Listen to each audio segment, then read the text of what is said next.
अभी हमने पढ़ा समास की परिभाषा। अब हम पढ़ेंगे समास के भेद।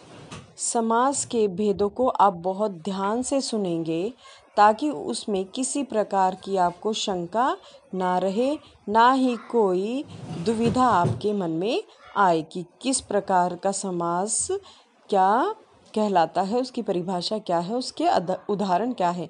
क्योंकि समास को यदि आपने ध्यानपूर्वक सुना तो ही आप उसके अंतर को समझ पाएंगे।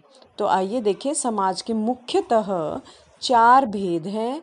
अव्ययी भाव समास, तत्पुरुष समास, द्वंद्व समास और बहुव्रीहि समास। इसके अतिरिक्त 3 अन्य भेद भी होते हैं। न्य, तत्पुरुष समास, कर्मधारय समास और द्विगु समास। वो हम अन्य भेदों के रूप में पढ़ेंगे, पर आपने यहाँ देखना है समास के मुख्य जो हैं वो 4 भेद हैं। अव्ययी भाव समास, इसमें हमेशा पूर्व पद प्रधान होता है, यानी पहला पद, जो शब्द पहले आता है वह पूर्व पद होता है और वही प्रधान होता है, वही इम्पोर्टेंट होता है। दूसरा तत्पुरुष, तत्पुरुष में उत्तर पद प्रधान होता है, यानी जो बाद में दूसरा शब्द आता है वो मुख्य होता है। द्वंद्व समास में दोनों पद समान होते हैं, यानी दोनों पदों का अपना अपना महत्व होता है। और बहुव्रीहि में कोई अन्य पद प्रधान होता है, यानी किसी अन्य के बारे में बात कही जाती है। अब देखो यहाँ पर छोटी छोटी परिभाषाएं आपको समझाई गई हैं। तो देखिए, अव्ययी भाव समास, जिस समास का पहला पद प्रधान हो वह अव्यय हो। अव्यय यानी कोई अतिरिक्त शब्द जिससे परिवर्तन आता है उसे अव्ययी भाव समास कहते हैं। जैसे यथा मति, मति के अनुसार, मति होता है बुद्धि, तो यथा मति, मति के अनुसार। आमरण, आ अव्यय है, पहले शब्द में यथा अव्यय है, तो आपने देखा दोनों में ही पूर्व पद प्रधान है, इसमें यथा और आ अव्यय है। दूसरा देखिए तत्पुरुष, जिस समास का उत्तर पद प्रधान हो और पहला पद गौण हो। जैसे तुलसीदास कृत, यानी तुलसी द्वारा कृत, यहाँ पर तुलसीदास जो है वह यहाँ पर कृत शब्द लिया गया, यानी उनके द्वारा रचा गया है। द्वंद्व समास देखिए, जिस समास के दोनों पद प्रधान हो तथा विग्रह करने पर और, अथवा, या, एवं लगता है वह द्वंद्व समास है, जिसमें हम कह रहे हैं योजक चिन्ह लगाया जाता है समस्त पद बनाते हुए। जैसे हमने किया था दादा और दादी, तो समस्त पद बनाया दादा दादी, बीच में हाइफन लगाए जिसे हम योजक चिन्ह कहते हैं। बहुव्रीहि समास, जिस समास के दोनों पद अप्रधान हो और समस्त पद के अर्थ के अतिरिक्त कोई सांकेतिक अर्थ प्रधान हो उसे बहुव्रीहि समास कहते हैं। जैसे हमने कहा नीलकंठ, नीला है कंठ जिसका, किसका?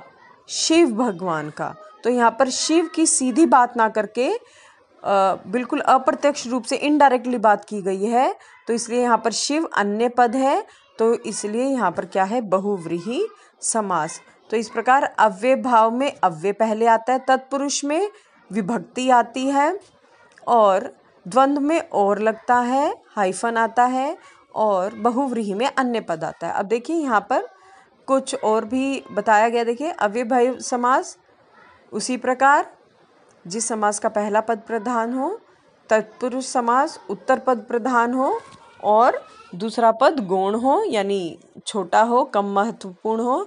द्वंद्व में दोनों पद प्रधान होते हैं और अथवा, और, या, एवं लगता है। जैसे उदाहरण है भाई बहन, भाई और बहन। दिन रात, दिन और रात। तत्पुरुष में आएगा, मान लो है राजकुमार, राजा का कुमार, यहाँ पर विभक्ति लगती है ज़रूर, कर्ता ने कर्म को करण से, इस प्रकार। तो ने, में, पर के लिए ये सब आएगा। बहुव्रीहि, जिस समास के दोनों पद अप्रधान हो और सांकेतिक अर्थ प्रधान हो। द्विगु, इस समास का पहला पद संख्यावाचक होगा, यानी जिसे गिना जा सके, और दूसरा पद प्रधान होता है। जैसे नवरत्न, 9 रत्नों का समूह। नववाया, नव यानी 9, तो द्विगु समास। चौराहा, 4 राहों का समूह। चौ मतलब 4, तो द्विगु समास। अब देखो कर्मधारय, इस समास के पहले तथा दूसरे पद में विशेषण, विशेष्य, अथवा उपमान उपमेय का संबंध होता है, यानी यहाँ पर विशेषता बताई जाती है। जैसे भव सागर, भव रूपी सागर, भव होता है संसार, यानी संसार रूपी सागर, वो होता है कर्मधारय समास। तो इस प्रकार एक अन्य उदाहरण मैं और आपको बताती हूँ कर्मधारय का। नील गगन, नीला है जो गगन, ठीक है। तो इस प्रकार आपको पता चल जाता है कि गगन की विशेषता क्या बताई गई है कि वह नीला है। ऐसी भवसागर की जो सागर है उसकी संसार की क्या विशेषता बताई गई है कि वह सागर के समान है, बहुत गहरा है, ठीक है।